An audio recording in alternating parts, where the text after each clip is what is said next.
A veces la gente se queja de la vida, y también de la poca suerte que se puede tener.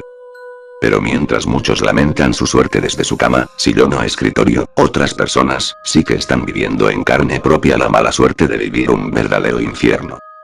La historia de Richard Carrillo es uno de los casos reales que más me ha impactado, porque demuestra lo injusta que puede ser la vida.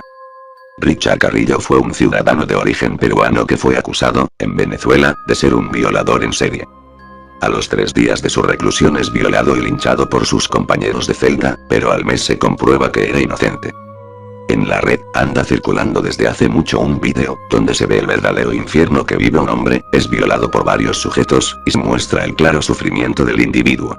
En los vídeos se afirma que ese hombre es Richard Carrillo.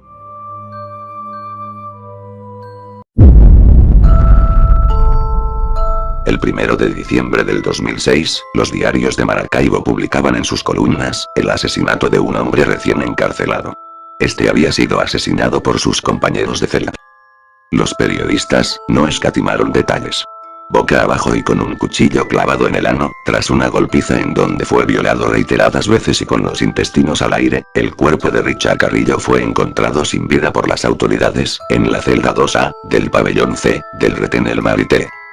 Richard Carrillo había sido acusado de ser el violador de 25 estudiantes universitarias, el mismo que desde 8 años atrás mantenía atemorizada a la comunidad de la Universidad del Zulia.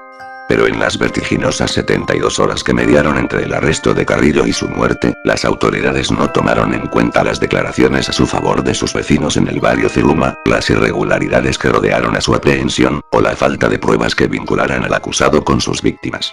Después de ese 1 de diciembre, 2 estudiantes más han sido atacadas bajo el modus operandi descrito para el violador en serie, confirmando una hipótesis que había crecido en los últimos días. Richard Carrillo era inocente. Tras el hecho, agentes policiales y el personal de seguridad del retén El Marité afirmaron que los reos han creado e implantado una especie de pacto no escrito en el que castigan severamente a los violadores.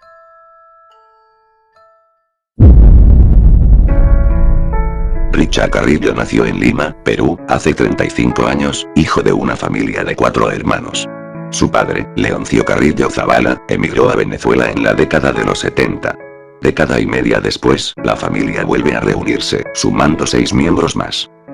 Richard tenía 15 años viviendo en el país, en donde su oficio más conocido era la fabricación de vasijas y esculturas artesanales alusivas a la cultura peruana. Cuando las ventas iban mal, hacía trabajos de pintura y albañilería.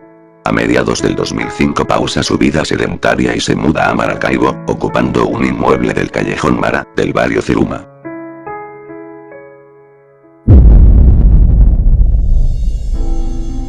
El 5 de septiembre del 2006, el padre de Richard Carrillo era asesinado en una unidad de transporte público en Valencia al resistirse a un asalto.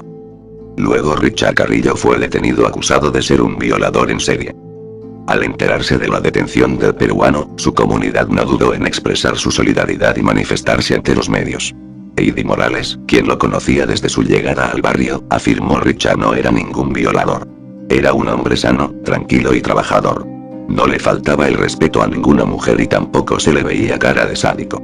Rebeca Bracho, por su parte, declaró ese muchacho no era ningún violador, siempre estaba pendiente de ayudar a los vecinos que le pidieran algún favor.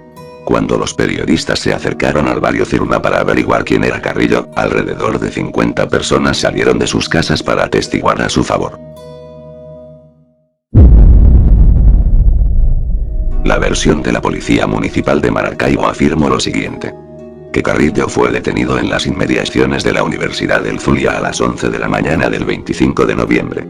El acta policial suscrita por el oficial Windy Medina, afirma que tras recibir la denuncia por abuso sexual, perpetrada por un individuo de tez morena, con textura doble, 1,65 de estatura, pantalón marrón y camisa azul, armado con un cuchillo, logran divisar al sospechoso en la avenida Universidad, en sentido sur-norte. Con el apoyo del oficial Néstor Ocando, tras la persecución y captura del presunto implicado, los funcionarios incautan un cuchillo con empuñadura de madera. Caso resuelto.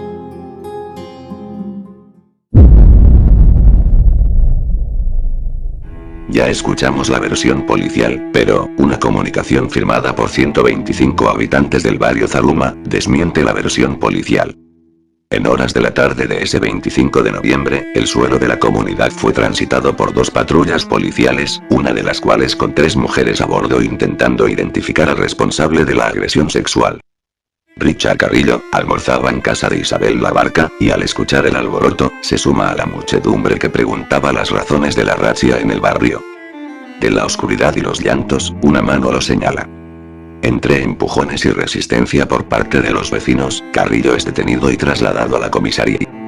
Los testigos de la comunidad niegan que al peruano le hayan encontrado arma alguna al momento de su captura.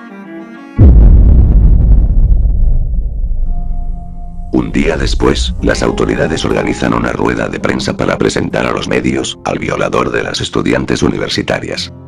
Richard Carrillo era presentado como uno de los peores violadores capturados.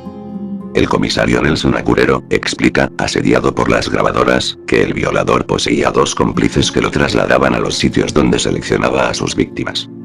El modus operandi, realizado a las 25 víctimas, comprendía su selección por sus características físicas: 1,65 de estatura, y 22 años de edad.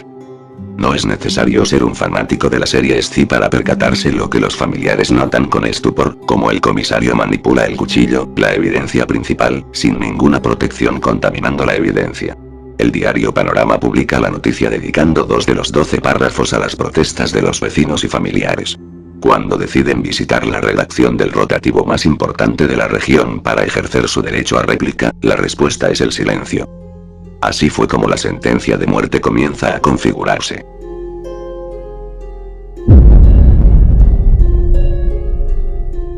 El doctor Julio Arévalo, juez al tanto de la causa, decide para Richard Carrillo una medida de privación judicial preventiva de libertad, a ser cumplida en el Centro de Arrestos y Detenciones Preventivas El Marite, notificándole a su director acerca que el recluso debía ser tratado protegiendo su dignidad, y evitando actos de barbarie, en su contra. La muerte de Pocaterra, otro procesado por violación, era el último antecedente en esta cárcel. La segunda misiva se redacta tras una entrevista del acusado con el juez, en donde Carrillo literalmente le suplica que no lo enviara de vuelta a El Marite, donde ya lo habían amenazado de muerte. Las recomendaciones del juez solo tuvieron efecto 48 horas. Al tercer día de reclusión, miércoles 29, al finalizar el periodo de visitas, uno de los custodios se acerca al grupo de los Carrillo, y expresa en voz alta: «No te alegres tanto, que hoy te vas para la iglesia». Al transcurrir de ese mismo día, Richard Carrillo fue violado, y asesinado en la cárcel. Esa noche, el cuerpo del peruano era enrollado con sus propios intestinos.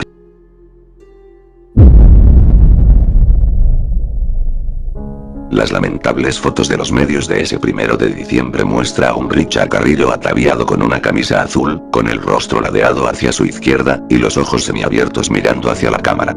Si la imagen se le insinúa como enigmática, la leyenda fotográfica de la verdad le recuerda que se encuentra frente a la estampa de un individuo peligroso. Richard Carrillo es el segundo violador que asesinan en el retén en 2 meses. Si una turba dentro de la iglesia de Marite creyó en hacer justicia por sus propias manos, las periodistas que escriben las crónicas para La Verdad y Panorama, lanzan lo que queda del peruano a las fauces del escarnio público.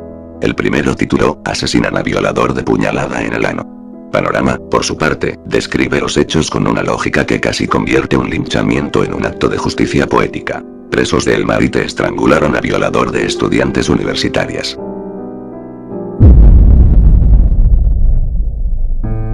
Menos de un mes después, los familiares del peruano conocen, a través de la Sexta Fiscalía de Maracaibo, que existe una nueva denuncia de violación en los predios de la Universidad del Zulia. El Consulado de Perú en Venezuela ha pedido explicaciones, por los canales diplomáticos. Sus familiares acuden a diversas organizaciones de derechos humanos, y diversas instancias para limpiar el nombre de Richard, siendo declarada su inocencia, y el castigo para los autores materiales e intelectuales de su asesinato. Asimismo, han acusado ante la Fiscalía 26 del Estado Zulia a los funcionarios de Polimaracaibo, implicados en su detención irregular, y en el levantamiento de actas falseadas, solicitando además la destitución de la defensora pública por negligencia. El deseo de su familia es que los restos de Richard descansen en Valencia, junto a los de su padre. Pero su destino final, y el dolor por su ausencia, se postergarán el tiempo que dure limpiar su nombre de la sombra de ser un violador en serie.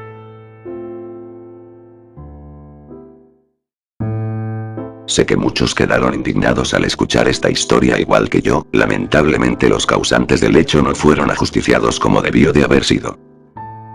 Solo nos queda tener la esperanza de que hechos lamentables como este no se vuelvan a repetir.